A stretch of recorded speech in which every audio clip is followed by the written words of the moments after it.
everyone, thanks for joining us for another episode of the Maverick River Podcast. I'm Justin, and this is going to be a great episode today. Tim is joined by Ezra, an amazing pastor, an amazing friend, and you're going to get some just great insights, some great challenges, and the truth is that this is, like many episodes, this is an episode you're going to want to send to someone. Be challenged, be encouraged, and don't forget, no matter where you are, no matter how you're listening or what your faith background's like, maybe you're new to it or you're just kind of figuring out where is this sitting with you as this growing husband or father, just a man. You are welcomed here. This is a perfect spot for you. And we also got something great for you. Ezra, who is just a really generous guy, has a book. It is totally free. Yeah, you heard that. Totally free. 5 Secrets for Men to Unlock Their Next Level without sacrificing what's most significant, right? It's called Level Up Without Losing Out. I think every guy wants that. I think every guy wants to level up. I know I do. I'm going to be reading this. It's free. The link's in the show notes. They're going to be talking about it during the episode. But I just wanted you to know on the front end, it is free. It is available. And we want you to download it. We want you to read it. Tim and I are reading it. I'm telling you, it is worth your time. I hope you enjoy the episode today. Have a great day. Let's jump right in with Tim and Ezra. Well, welcome back to the Maverick River Podcast. Tim here. It's been a few weeks, maybe months, but we're so stoked to be back in the studio.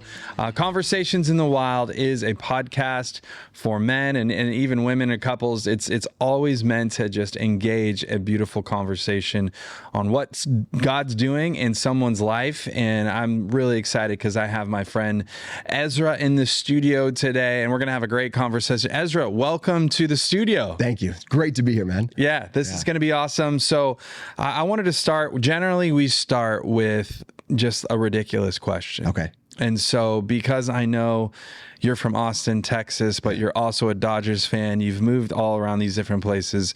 This is a hard question. Okay. I think it's meant to be for you. So if the Texas Longhorns college football team made the championships, or if, which could happen this season, the Dodgers make the championship, you're given VIP tickets to the championship game of either the Longhorns or the Dodgers. What are you taking? All right. Can I take someone with me? Yes, you can also have an extra ticket and you can say who that is. So it would be tough, but I'd have to take the Dodgers over the Longhorns because my son, like from the moment he wakes up, he just eats, breathes, and sleeps baseball. Okay. And so I'd take him to see a World Series for the Dodgers. World Series for the Dodgers. Okay. So the next question's a little bit harder, and we've had this question before, but it's ridiculous and fun. Yeah. So, and my friend Sean created this question. It's like a would you rather, but it kind of isn't. So your one finger on your hand has the ability to pour different drinks. So you have 5 options of drinks for the rest of your life. Okay. And it's just nice because it's convenient. If you're like, I need some water, you just use your finger and you pour the greatest water ever. Yeah. So you have 5 drinks for the rest of your life. What are these 5 drinks that your drink fingers have the ability to create? It's so weird, but yet so amazing. 5 drinks. 5 drinks. Okay. Definitely water. Water. Well, I mean, we just, specific water. Do you have a water you love? So I used to live in the Northwest, and I don't know what it is. Like it's the best water. Like just the tap water. Tap water from the Northwest. You know, it's just that good. Topo Chico. You know, just nice. So you're going 2 different types of water. I'm going to go 2 different kinds of water. Yeah. You're going Topo. Get those minerals. You know, sometimes you just I'm definitely going cold brew. That's Yeah, got it. Got to go that. You need the caffeine. Coke Zero. Wow. So we're already at 4. 4. You have 1 left. Yeah, man. That's a tough one. It's tough. No one said it'd be easy. No, not at all. Maybe that Austin Hope wine that you introduced me to. That stuff is so good. The Austin Hope wine. You're from Austin. I'm from Austin. I like Hope, Yeah. It's hard to beat those Paso grapes. Yeah. The Austin Hope, which that might be the last one. To share with you while you're here in town. I think I told you if Jesus turned, if there was a wine that tasted like what Jesus turned from water into. I think it's that, Austin Hope. I think it's that. This podcast is now sponsored by Austin. Good. So if you're listening, Austin, hey, send us some bottles because you just got. I know it's so. I don't even good. like wine, and that was great. That was amazing. It's amazing. So amazing. So you're going to the World Series. You're going to drink some Austin Hope, and of course some tap water from Oregon. But let's hear a little bit about you, your story, and more about your ministry and all the things. Yeah, my wife and I, we just we celebrated a crazy anniversary. We met on a blind date 20 years ago, September 9th. So we just celebrated that. We've been married for 18 years.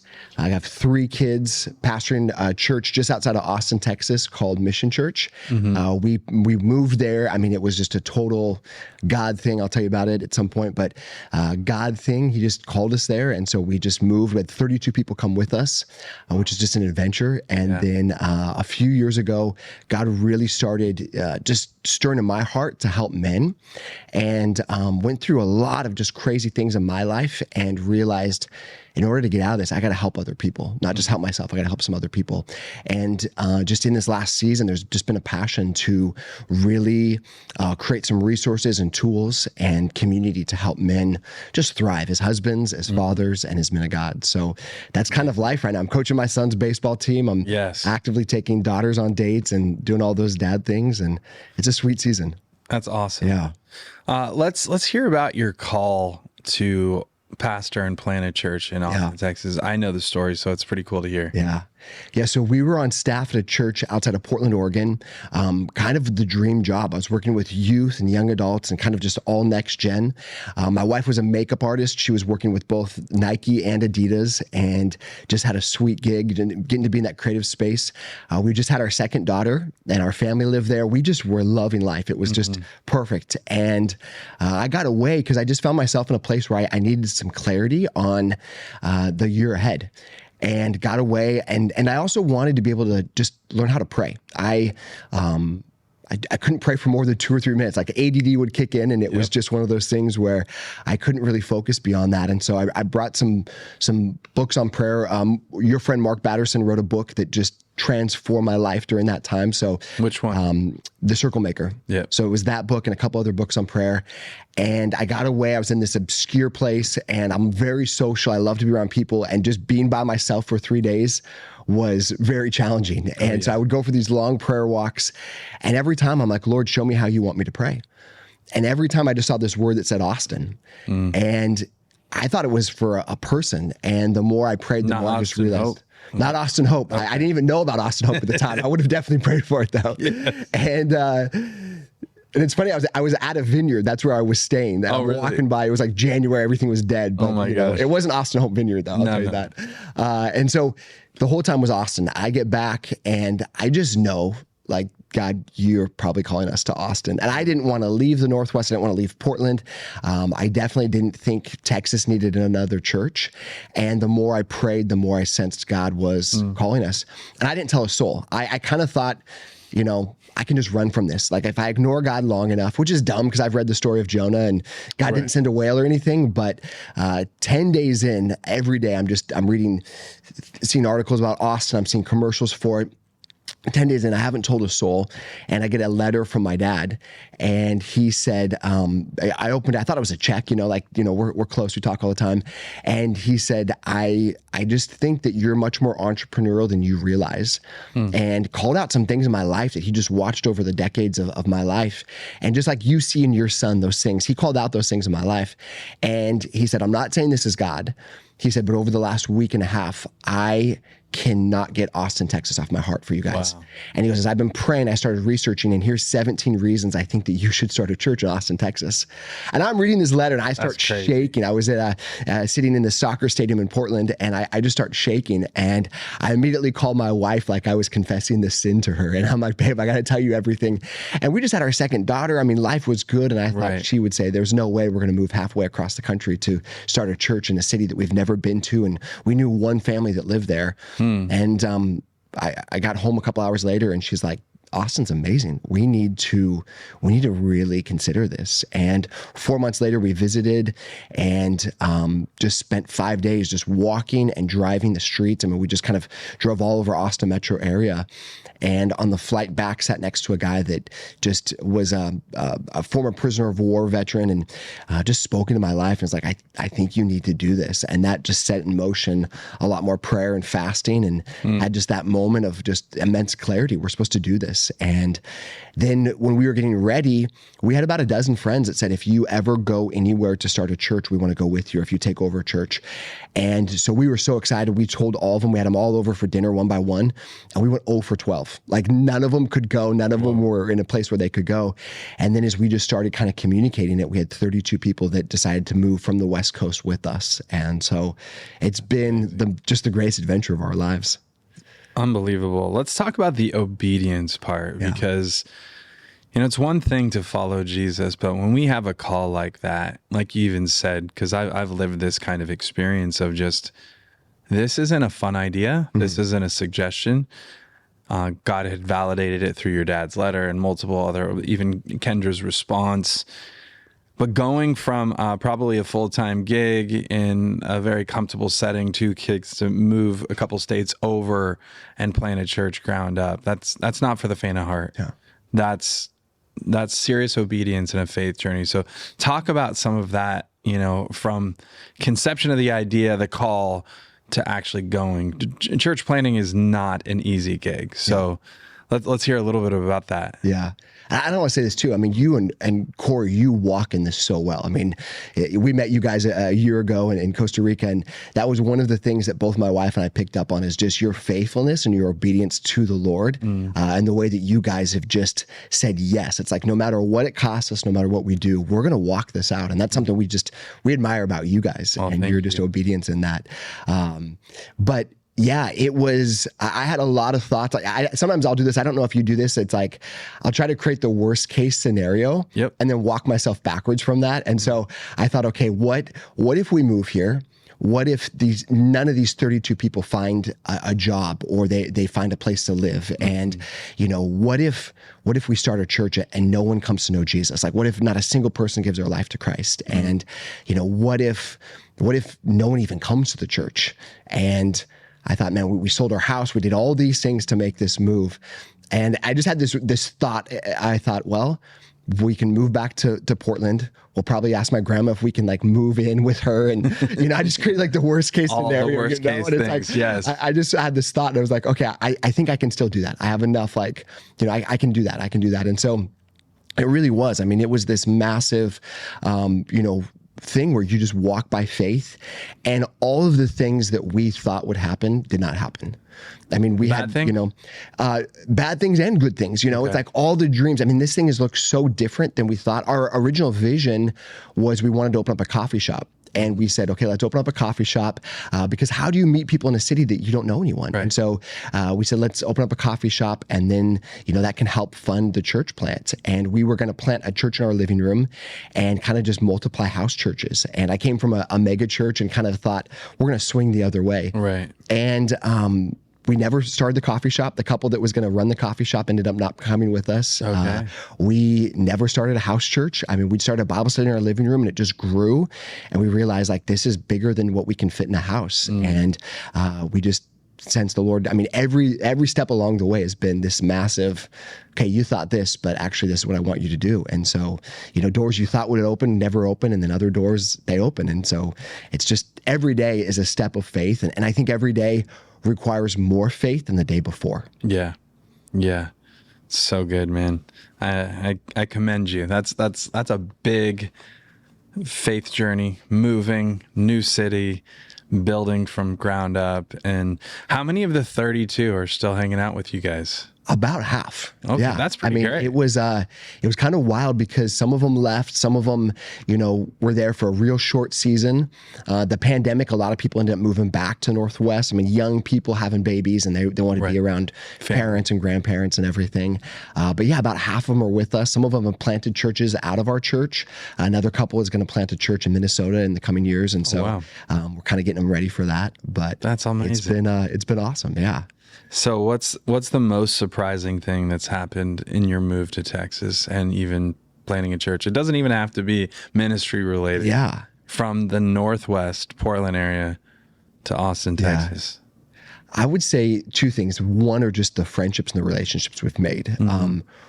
It was kind of weird because we moved and then we had to go back to our sending church because they weren't able to pray for us before we left. It was just this weird kind of scenarios that took place. And so we'd been there for about 10 days and we're on the runway. And I leaned over to my wife. I'm like, are you excited to go back home? Like back to Portland to get prayed over and preach one more time. And she goes, Texas is home. Wow. And it just, in that moment, it was like, it is. I mean, just this total shift for us. And never in my wildest dreams, I think I'd be living in Texas. And I love it. It's like, I want to raise kids and grandkids and I just bury us there. I mean, there's something about it, about the culture and the people. So that has been probably what's been the most remarkable thing. The biggest challenge is we have been in, I've lost track in how many different buildings we've met in. I mean, we have not been able to find a church home, like a permanent church home. And even this last year, we made 3 moves as a church. And so but through it all, I mean, you always say the church is not the building, it's the people. And we really are a living proof of that because it's like, man, I would take the people that we have and still be, in setting up and tearing down than having a building and not having the people that are part of it. Man, what would you say if there's one thing that marks Mission Church, like what is, we're all about X. Yeah. What would that look like? I mean, of course, Jesus, right? But beyond that, I think it really is the people. I think the people are what, make it just amazing. I joke all the time. I'm like, man, our worship's incredible. Our kids' ministries are incredible. Youth, just the preaching's okay. But the rest of it is really, really, really good. I had some friends that they've pastored in our city for 40 years. They just retired. Wow. And they came just to visit us and support us a few weeks ago. And they said something. They said, we've never felt more welcomed in a church in our entire lives. They said, the people just, everyone was talking to us and just welcoming us. And so they said, someone just randomly invited us out to lunch afterwards. We didn't even know who they were. And they just said, hey, we're having lunch. You want to come with us? And so that's awesome. They're just amazing people that are part of Mission Church. I just feel like, I get to pastor the greatest people on the planet. Praise God. That's great. Yeah. So let's talk about this somewhat shift that God's kind of been doing with this passion for men, which is obviously a big part of our ministry, 90 Men to Follow Jesus. And what's that look like? And how did that all come to be, this new found excitement and zeal to engage men? Yeah. And I just wanted to say too, man, I mean, what you're doing is amazing. I remember the moment that we were in Costa Rica that first night and we had to run some errands. We came back and everyone was already at dinner and you and I sat down and we started talking and you're like, you started telling me about your life and your passion. I'm like, I need to spend more time with this guy because I think there's just that mutual, we both desire. have the same passion. But I remember just watching your face light up as you're talking about what you're doing with Maverick River and just following it over this last year, the podcasts, everything you're doing to help churches, what you did to help our church was just incredible. And so, I went through a really weird, dark, what felt like about a 6-year kind of winter. It was like we lost person after person after person that was close to us. My right-hand guy tried to fight me on Good Friday. It was just this awful, my best friend was our youth pastor and him and his wife left our church, tried to divide our church, told everyone they were going to start something. It was just this hard season. And then we lost my brother-in-law. He overdosed and passed away. And it was just person after person, and then we go through all of that in 2018, 2019, and then the pandemic. And just kind of, for our church, it was a total reset. We had we were running about 500 people at the time. And when the dust settled, we were about 45, 50 people. And it was like, we're starting this whole church over. Out of the pandemic. Yeah. Whoa. And it was a combination of just a number of things. A lot of people, the real estate market took off in Austin, and we had a lot of people moving to Texas, but also a lot of people saying, man, I just, doubled or tripled the price of my home. Time to go. And so it was just a lot of unique challenges. And I found myself, a couple years ago, just in a very dark place. And I tried to do everything I could to get out of it. I don't know if you've ever felt stuck. I just felt stuck. I just felt stuck. And I loved pastoring our church. I loved being a dad. I loved being a husband. But I just felt like I wasn't moving forward. Yeah. And I started to feel like, man, I'm going to end up in a place of regret. I think regret's the worst. It's like a cancer to your soul, right? I mean, just nothing is worse than regret. Mm-hmm. And I remember, I was doing all the work that I knew to do. I was doing therapy. I was doing red light therapy. I was doing cold plunges. I'm drinking cold brew. Everything I knew to do. People would say, you just got to start. I'm like, I'll do it. I'll try it all. You know, anything just to get out of that place. And I remember this moment where it was so distinct. I was sitting in my backyard. Everyone had gone to bed. I lit this fire with this fire pit. And I had, most nights, when my wife would go to bed, my kids would go down, I'd just sit out there, I'd pray and just like ask it, like, God, like help me get out of this. Mm-hmm. I just out of this place of feeling stuck. And it was just, I was loss after loss after loss. I just felt like I could not get a win in anything. And I'm watching, it was the last piece of firewood that I had. I put on the fire and I realized like I have no firewood left, and I wasn't ready to go to bed. I wasn't ready to go to sleep, and I'm watching this log burn out, and I just felt like this is my life. I'm burning out. Yeah. Like I have not, like the fire inside of me that was so prominent and strong is gone. And I was like kind of this desperate prayer of like, Lord, are you going to get us out of this place? Everything just felt so hard. It felt so fleeting. And the Lord just spoke to me in that moment. And there was two things he said to me. One was he brought me back to that verse that says that we capture every thought and we make it obedient to Christ. Mm-hmm. And he said, you're letting these thoughts just take over. You're letting these negative thoughts, and as I started to kind of reflect, it was like, not everything is a loss. Not everything is the end of the world. And things aren't really as bad as I was kind of making them. And then the other thing that I really felt like he just began to speak to me was that I just need to start opening up to guys about what I'm going through and just sharing this. Because I think as a pastor and as a leader, sometimes you feel like I can't share this with the people around me. Like I can go to my pastor with it. I can go to my mentors, but I don't know if I can go to these other people that are in our congregation because I'm their pastor. I don't want them to feel like, oh man, he's got issues, he's got problems. Mm-hmm. And so I started a men's group with a handful of guys, and I just came to him and said, hey, I want to start meeting. And we began to meet every week, and it just began to grow. And I started opening up about things I was going through, and they did as well. And it just transformed. It helped me get out. I realized I wasn't the only one going through these challenges. I wasn't, just on an island. And that really just began to stir in my heart. How do I help more men? Like I've been there. Like, how do I help? Mm-hmm. Someone told me once that you're most qualified to help those people that you once were. Yeah. And so how can I help more men just that are stuck? More men, help them grow in their marriage, grow as fathers. And that really just began to just awaken a lot of things in me to say, how do we do this? So that then birthed this idea of greater than the grind. Yeah. And what is that? What does that look like for you? Yeah, so I got into coaching. I was working with a coach not long after that because I'd done some counseling and they were just like, just sit in it. I'm like, I'm at the fire pit every night. That's all I'm doing. Yeah. And so I started working with a coach, and this coach is like, you need a coach. Like, you're coaching me as much as I'm coaching you. Mm. And so I went through the process. I got certified in some stuff, and I was sitting with a guy one day, amazing dad, single dad, and he's just traveling the country doing real estate, and he just says this statement to me. He goes, man, I feel like all I'm doing is grinding. Mm. And we're having coffee, and he like pounds the table. He's like, all I'm doing is grinding. And in that moment, I just looked at him. I said, brother, you are greater than the grind.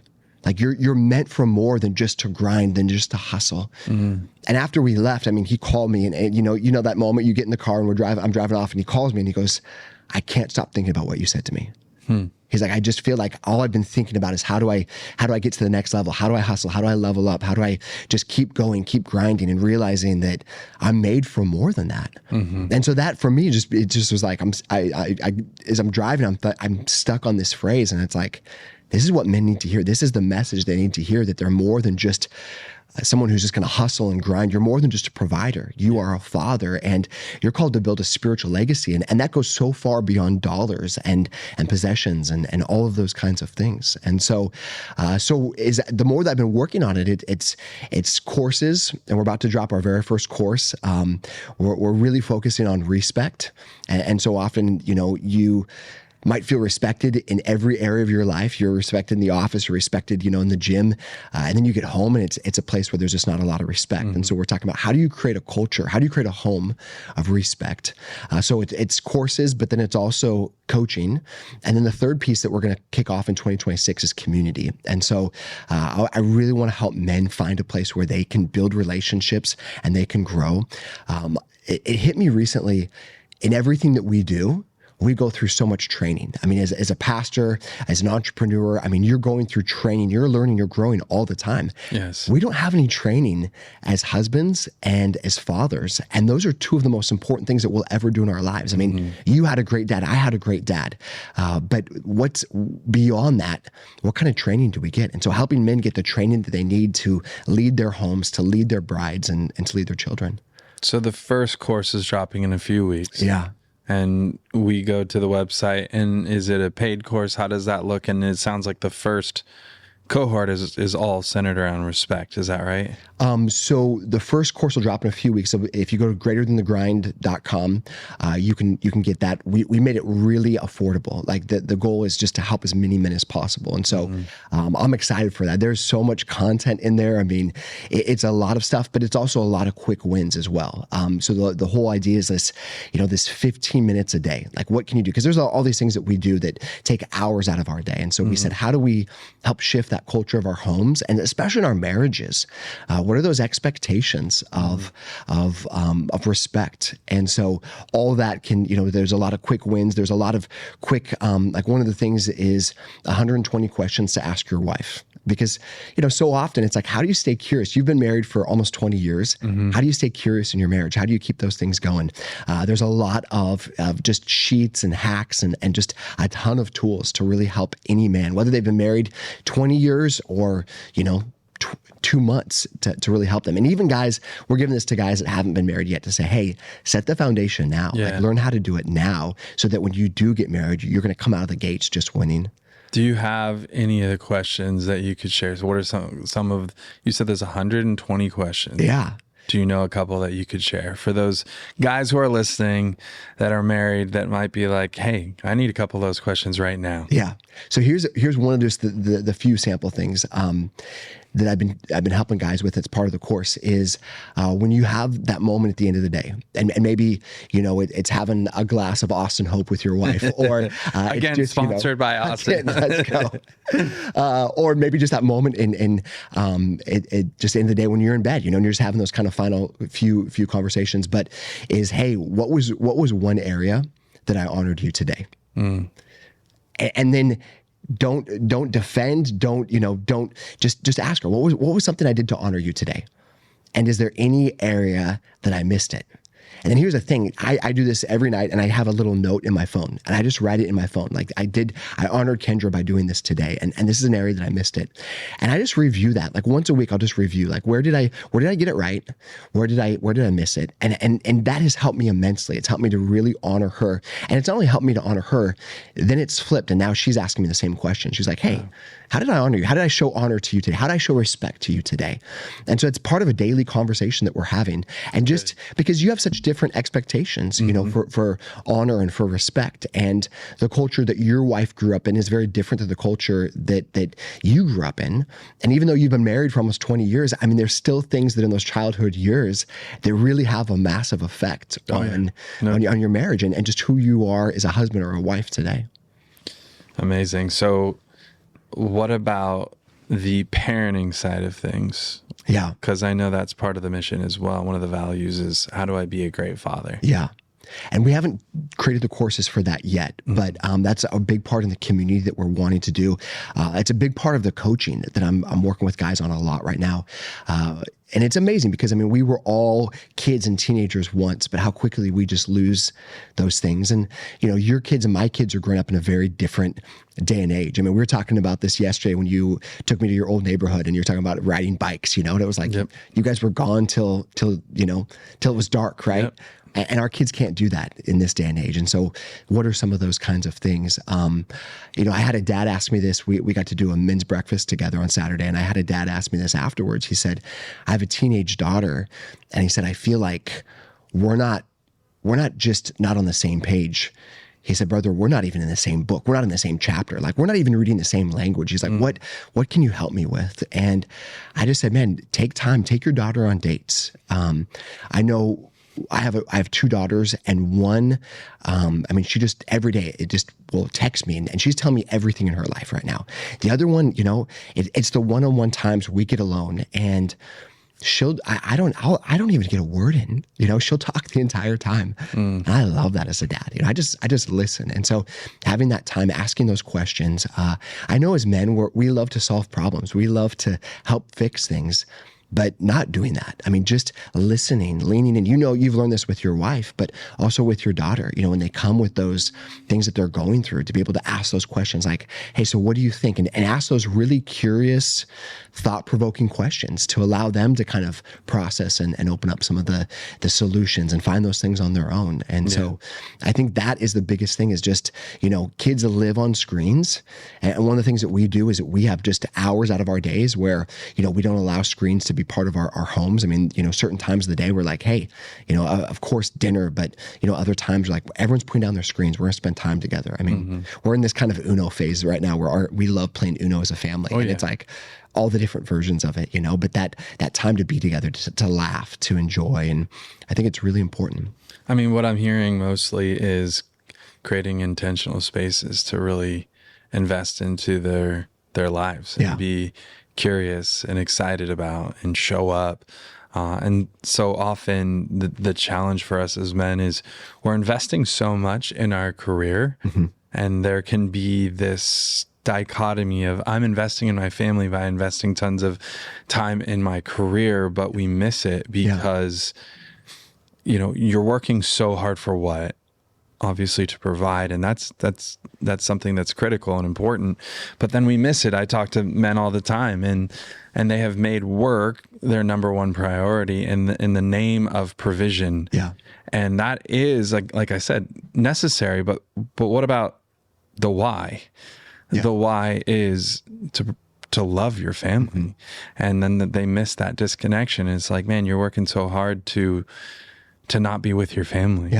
And what they really need is intentional time and space to be with their dad. And there's so much data and research that talks about what does it look like when a dad is present? What does it look like when a dad attends church regularly, and the likelihood of a teenager after they get out of the home when dad was really serious about church versus if just mom was serious about church. I mean, it's literally goes from like 70% of kids will attend church as adults if dad was regular church attender. And if it wasn't dad and it was just mom, it's like 5%. So the data shows the intentional father is imperative, especially a spiritual father. So I love the idea of being really curious with our children. I mean, if Uno's the thing, which it is for us as well, really any game. Or anything they like. I mean, Fortnite is also super important, and I don't try to play because it literally makes me dizzy. But I try to be, excited about the new skin or whatever it is. All that to say, you know, dads, for those of you who are listening, like intentional time with your kid. You know, if your kid loves this, you need to love it. If your kid loves baseball, you even said this morning, man, I didn't necessarily love baseball, but I do now because Wyatt loves baseball. And so I think, you know, that's the same going back to our wives of being curious, asking those questions, intentionality. And sometimes we're so cooked at the end of the day that's the last thing that we're feeling. But yet, you know, that's where you got to ask God, like intervene. Holy Spirit, give me energy, give me excitement for what they're fired up about. So the work that you're doing is amazing, and I'm excited for the courses.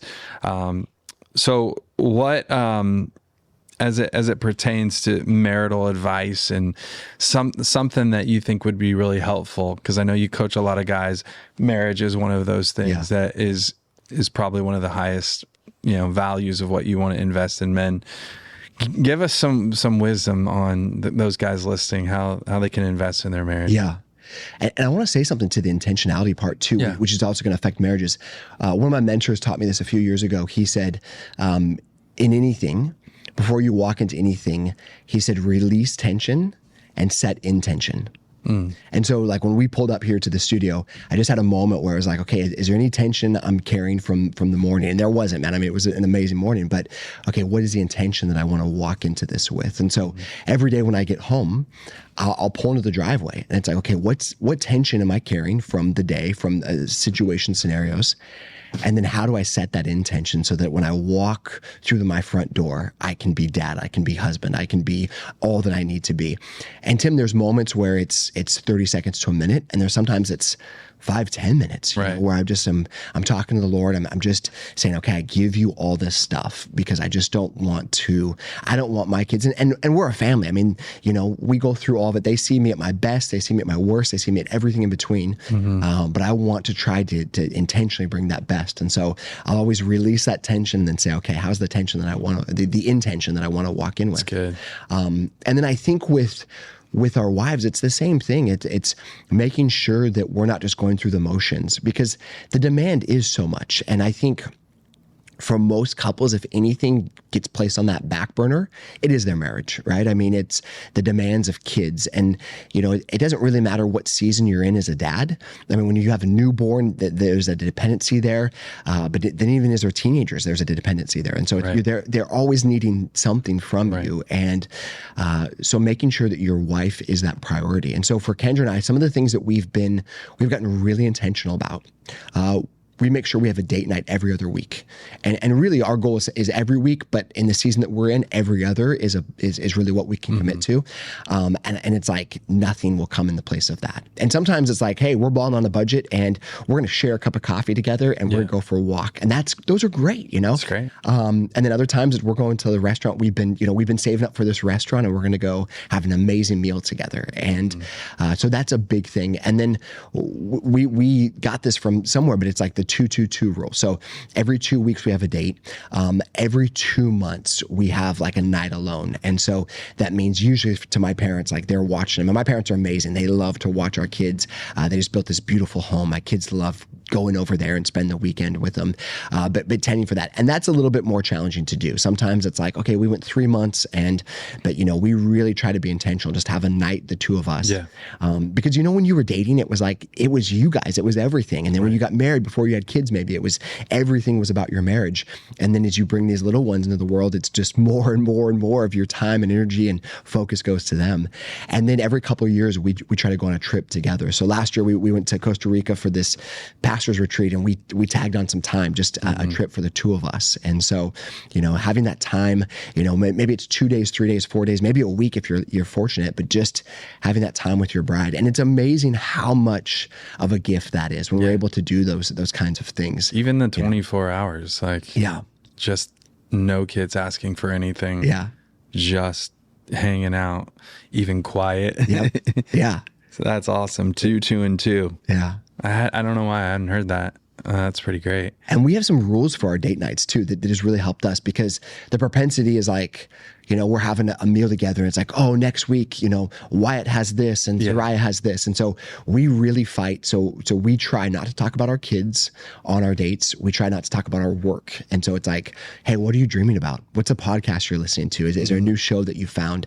And a year from now, we're going to take that trip together, just the two of us. Like, what do you really think? Like, where would you love to go? If you go anywhere in the world, where would you love to go? And so it's having that stuff, creating that curiosity. And that's big for both of us. We want to continue to rediscover each other. And someone told me this years ago. They said the average person marries 3 people in their lifetime. And if you're really lucky, you get to marry the same person over and over and over again.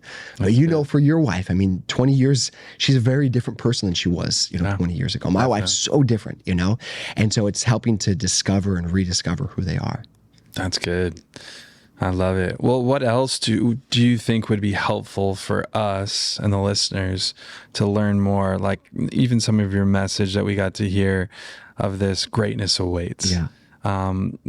For guys who may be stuck, like you shared, what does that look like for you to share some of your heart? And for those who are listening that just feel stuck, or maybe not fully in 6 years of darkness, but just like, man, I'm just grinding. Yeah. I just need something, a new adventure or a breath of life, of just some sort of dopamine hit that is a healthy dopamine. Yeah. What might you share on that? I would say do it. First off, I mean, I think so often, and you lead these amazing man camps, and I've seen this, and you really helped us with what we're doing too. But guys come back from those times, and you kind of almost have to be a little bit selfish to say, I'm going to take a weekend away from my wife. I'm going to take a weekend away from my kids. Yeah. But what that does for you for the weeks and months and even years afterwards, I mean, how that helps you. Oh yeah. It's amazing. And so I would say do it, because you really are in a place where you're pouring out around you all the time. And so you need those things that fill you back up, friendships. I mean, you and I have talked about this. I mean, the guys that we grew up with, some of those friends, they're good guys. We got great memories, but they're not the iron sharpening iron. I get around you and I'm like, I'm inspired to be a better husband. I'm inspired to be a better dad. I'm inspired to, do more to help guys in the world. And that's not true of all those guys. And so sometimes finding those friendships. But, that moment when I was staring into the fire pit, the other verse that the Lord gave me was 1 John 4:4, where John, who was one of Jesus's oldest friends, and he writes 1 John, after they attempted to kill him, he's been exiled to this island. I mean, he has lived this wild life, and he writes this verse, greater is he that is in me than he that is in the world. Mm-hmm. And that was the other verse that God gave me at that moment, staring into the fire. And I was like, Lord, why? What is that? And it was just in that moment, that my identity changed, because I know that I'm a son of God. Mm-hmm. I know that I have been adopted into the family of God. I get that. I mean, I know that I'm an heir. I'm an heir. I'm a co-heir with Christ Jesus, what his word tells us. Mm-hmm. What I never understood is how God's greatness has been deposited in us. Mm-hmm. The greatness of God is in us. And I believe that is what we need. That's all that we need to become great husbands, to become great fathers, to become great men, to be great entrepreneurs or business owners, or whatever we do. We have this unfair advantage. We have this unfair access to greatness. Yes. And I could ask you this. I could say, Tim, tell me, who is the greatest football player of all time? Like, who's the GOAT? Who's the GOAT basketball player? And we could debate that. Guys love to debate that. Yes. We can't debate the greatness of God. Like, his word tells us in Psalms that it's beyond anything that we can fathom. Like, we can't understand his greatness. And that's the greatness that God gives us.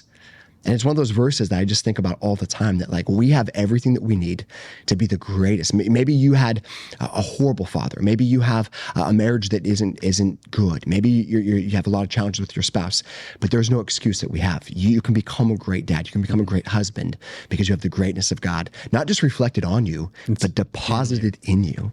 So good. Yeah. I love it. So you kind of alluded to this. We did some work together, came out to Texas, got to spend time with you and a couple other pastors and churches. Share about how Maverick River and the training that we did has kind of played out in your church and how it's impacting men. Yeah. It feels like this, like if you've ever played a sport and, you just, like, I'm just going to shoot the basketball, right? And then you get around a coach and he's like, hey, let me show you how to really shoot a basketball. Mm. And suddenly you start making a lot more shots. That's what Maverick River did for us.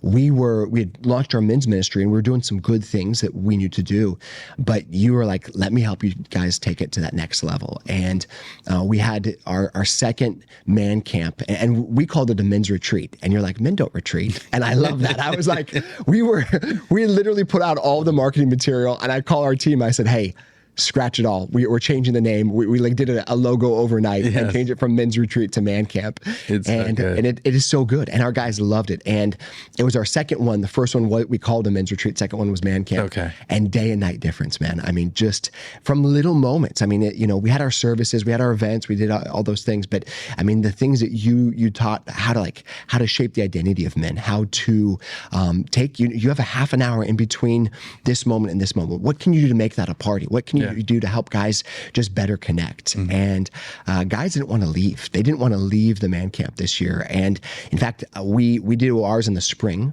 And we had a lot of guys say, can we make this like a twice a year kind of thing? And can we do it, can we do it in the fall as well? And so we're looking into that. We're going to do our next one again in the spring, but like, what would it take to do 2 in a year? Yeah. So you helped us shape that. And then really just navigating through, not just how do we do a great man camp, how do we build a better men's ministry? I mean, how do we help guys where they're at? And what are some of the things that guys really need? And I got to sit with a number of your leaders the other day, and watching the way that you've helped raise them up, and the way that you guys are collaborating together, and hearing these guys talk about what they're taking from this, and they're taking it to their homes, they're taking it into their marriages. It's just so good. Yeah, I mean, it's so evident. If you pour into the men, you will change your church. Yeah. You'll change your homes. Yeah. You build the ripple effect. I mean, if you have a great men's ministry, you'll have a great kids ministry. You'll have a great youth ministry. And so I love that you took some of it and you put it into action, and you're seeing a difference, because truly it does. And, I say it often, there's a real problem in our country, where men are needing to step up and really build homes. Yeah. And we've talked about this all morning. And so, but it can really start in a church, and creating a space for men to be with other brothers and to engage in God's word and be transformed, and boom, a whole church could be transformed. Absolutely. And a whole community, then a workplace. And so I love what you're doing in Austin, Texas, and obviously with Greater Than the Grind. Any last thing you could share, and then I'd love for you to close and pray for the guys listening. Absolutely. I would just say, for anyone who's not had any kind of training, any kind of resources, podcasts like this, what we're doing with Greater Than the Grind, we want to help resource men. And I know your commitment, my commitment is like, there's all kinds of coaching out there. There's all kinds of courses out there. You're going to spend thousands, tens of thousands of dollars. Like we want to help men. And so we want to make this affordable. We want to make it, something that's applicable. It's real. And I think this, I get around guys all the time, and I realize we're all different, but by and large, the challenges are pretty similar. Oh, yeah. And the things that we're going through are pretty similar. And I think the worst thing that we can do is just live in isolation, and we need each other. And so taking the steps to get into the community, signing up for the things that we're launching, but the resources are out there, and it's a lot easier of a fix than you realize. That simple thing I shared about just asking my wife, like, hey, how did I honor you today? And is there anywhere that I missed it? Yeah. Like what that simple, 2 sentences, what that's done for our marriage, it's just changed everything. Yeah. And so these are things, it's not rocket science, but it's continuing to do it. And I have a friend that just started working for Chick-fil-A. And he's like, the training's unreal. He's like, the training, I'm just serving chicken sandwiches, and the training they're taking me through, because it's so much more than a chicken sandwich, right? And we don't get that training as men when it comes to being husbands and fathers. And so get that training, what you're doing, these podcasts, everything that you're doing with Maverick River, everything I'm doing with Greater Than the Grind, it's available to help men get the training that they need. And this, it's all connected, but when you and your wife are in a good spot, it's amazing, how everything else flows out of that. Like when Kendra and I are fighting, the light's on, but no one's home. All I can think about is how do I make things right between us? How do I work this out? What do we need to do to make sure that we're good? Because when we're good, we can take on anything. Yeah, when we're not good, it's scary. And so helping guys get to that place where they can be good and great in their lives, in their marriages, and as husbands. So good. Yeah. Man, you're so encouraging in all that you're doing and the way that you lead your family and your kids. I've seen you FaceTime the kids and the way you're so intentional with your wife. So Ezra is the real deal, guys, and check out his resources at greaterthanthegrind.com. .com, yeah. And then he's launching this coaching cohort coming up real soon. So we'll make sure to link all that stuff in the show notes. But man, thank you. Thank you for your friendship and thank you. Your obedience to Christ and going and planting a church in Austin. And God has huge plans for this new ministry that you're sending out. So I would love for you to pray for the guys listening, and we'll close out with that. And bro, I just want to say thank you for your friendship. I mean, it's like, I told you this the other day, I'm like, man, every time you call, every time we text, I'm like, yes, like there's just something about what you bring into my life. And I know it's not just true for me. It's true of, I've gotten to meet so many of your friends this weekend, and just, you are the real deal. And the way that you love your bride, the way that you love your kids, the way that you are serving men, at your church with Maverick River, and the entrepreneurial just gifting and DNA that God has given you. I mean, for any of you guys that are out here, starting businesses or have a dream about starting something, like keep following this man, keep connecting, keep reaching out to him, because what you bring is just a gift to all of us. And so I'm just so thankful for your friendship, man. And hopefully one day I can start a podcast and have you on there as well. And that's coming real soon. I feel that. Absolutely. So let me pray. All right, God. God, we thank you so much for today. God, you made men in your image. God, you didn't just make us, you called us and you equipped us, and you've given us everything that we need through your word, through the Holy Spirit. And today I just pray over every man that's listening, God, that they would recognize the greatness inside of them. Lord, your greatness is not up for debate. You are the GOAT, and you've given them that greatness, access to that greatness. And Lord, it only comes when we surrender our lives to you. And that surrender, Lord, it's a victorious surrender. And so today I just pray for every man listening, Lord, whatever he needs to surrender to, anything he's holding back. Maybe it's his life. Maybe it's just one part that he's yet to give, that he would surrender. And he would know, God, that you have created him to be an amazing husband, to be an amazing father, to be an amazing individual, to be an amazing man. And Lord, I pray for anyone that's stuck, that today they would find that first step out of that rut. They'd find that place of breakthrough. Lord, I thank you for Tim. I thank you for Maverick River. Lord, I just pray that this would be a season that you bless this ministry, you bless this man, you bless his family. Lord, all of the people, as we've been walking around these last few days, it's like everyone that he comes in contact with he's a light to. And I just pray that you would increase the lumens of his life now, that Lord, he would become even brighter for you, and that Maverick River would reach so many more men in this city, in this state, in this country, and around the world, that you would just allow this ministry to grow exponentially, Lord. Thank you for this. Thank you for the gift that this is, these podcasts, this ministry now. And we just thank you, Lord, for everything you're doing. In your name we pray.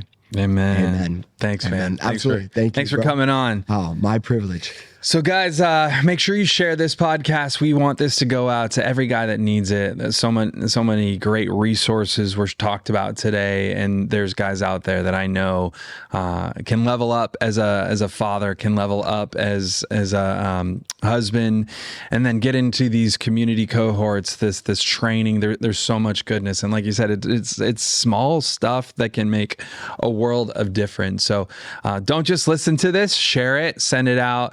And then if you're interested in any of this stuff, jump in. I want to encourage you, like, be bold. Like, hey, I could level up my intentional parenting. I can level up in being a better husband. We all can, me included, and Ezra included. So check out some of his resources. We'll make sure to have it in the show notes. But thanks for tuning in, and we'll see you next time on the Maverick River Podcast.